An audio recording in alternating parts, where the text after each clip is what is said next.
പണ്ടത്തെ ഒരു ഹാങ്ങിങ് ബ്രിഡ്ജ് നമുക്കവിടെ കാണാം. പക്ഷെ അതൊക്കെ ഡാമേജ് ആയി. എനിക്ക് തോന്നണപ്പോ ഇവിടുത്തെ ട്രക്കിങ് ഒരുപാട് വർഷങ്ങൾക്ക് മുന്നോടി ഉണ്ടെന്ന് തോന്നുന്നു.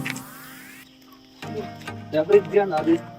അതില് പോയിരുന്ന അടിപൊളിയായിരിക്കുമല്ലേ. പക്ഷെ അതൊക്കെ പൊളിഞ്ഞു പോയി ഫുള്ള്. മരത്തിലൊക്കെ വെച്ച് കഷ്ടപ്പെട്ട് നല്ലൊരു വൈബായിട്ട് സെറ്റ് ചെയ്തിരുന്നു. നമുക്ക് നോക്കാം വാട്ടർഫാൾസ് കാണാൻ വേണ്ടിയാണ് പോണത്. ഇങ്ങനത്തെ വാട്ടർഫാൾസ് എന്ന് അറിയില്ല. തോടാണോ പോണാണോ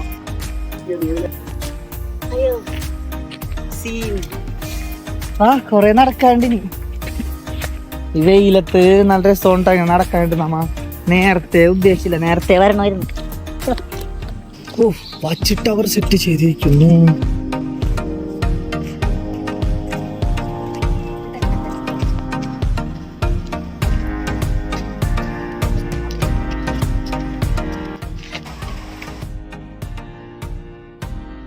എന്തായാലും സ്പോട്ട് നൈസാണ്. വാട്ടർഫാൾസ് അവിടെ നിന്ന് വരുന്നത്. താഴെ വെള്ളം വരെ കുളിക്കാൻ എന്തൊക്കെ സൗകര്യം ഉണ്ട്. ബ്രിഡ്ജൊക്കെ സെറ്റ് ചെയ്തിട്ടുണ്ട്. എന്തായാലും സെറ്റപ്പ് ഒക്കെ കുറച്ച് അടിപൊളിയാണ് അങ്ങോട്ട് പോകാനുള്ളത്. നൈസ് ബ്രിഡ്ജൊക്കെ സെറ്റ് ആക്കി വെച്ചിട്ടുണ്ട്. മഴ സമയത്തായിരിക്കുള്ളൂ എനിക്ക് തോന്നുന്നു കൂടുതൽ ഇവിടെ വെള്ളം നന്നായിട്ട് വരുമ്പോൾ കുറച്ചുകൂടെ വൈബായിരിക്കുള്ളതാണ്.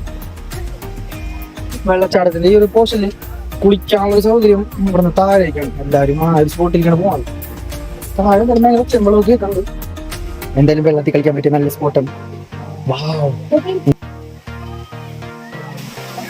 രണ്ട് സ്പോട്ടുകളുണ്ട്. താഴെ ഇറങ്ങി കുളിക്കാം, അതുപോലെ തന്നെ മേലെ നിന്ന് കുളിക്കാം. സ്റ്റെപ്പായിട്ട് ഓരോ സ്ഥലം സെറ്റ് ചെയ്തിട്ടുണ്ടോ. മുകളിലൊരു സ്റ്റെപ്പ്, താഴെ സ്റ്റെപ്പ്, അതുകൊണ്ട് താഴെ ഒരു കുളിക്കാനുള്ള രീതി കെട്ടി നിർത്തിയിട്ടുണ്ട്. എന്തായാലും അഴുക്ക് വെള്ളം പോലെ തന്നെയാണ്. മഴ സമയത്ത് പറഞ്ഞ അരിക്കുള്ള കൂടുതൽ. എന്തായാലും സ്പോട്ട് അടിപൊളിയുണ്ടാവും. ചില്ലിയ വെള്ളച്ചാട്ടത്തില്ല. കുളിയും ഇതൊക്കെ കഴിഞ്ഞ് നമുക്ക് ഇറങ്ങിയിട്ടാ എല്ലാവരും ഇറങ്ങിക്കൊണ്ടിരിക്കണേ. ഈ ഒരു ടൈമിൽ നല്ലൊരു തിരക്കുണ്ട് മേലോട്ടും. പക്ഷെ ആ വരുന്നവരൊക്കെ എന്തായാലും മസ്റ്റായിട്ട് കണ്ടിരിക്കേണ്ട ഒരു പ്ലേസ് ആണ്. എന്തായാലും ഒപ്പിക്കല്ലേ. നല്ലൊരു വാട്ടർഫാൾസും നല്ലൊരു എക്സ്പീരിയൻസ് ആണ്. കുറച്ച് നടക്കാൻ താല്പര്യമുള്ളവരുണ്ടെന്നുണ്ടെങ്കിൽ എന്തായാലും നടന്ന് എക്സ്പ്ലോർ ചെയ്യാൻ കാടിൻ്റെ ഉള്ളിൽ കൂടി.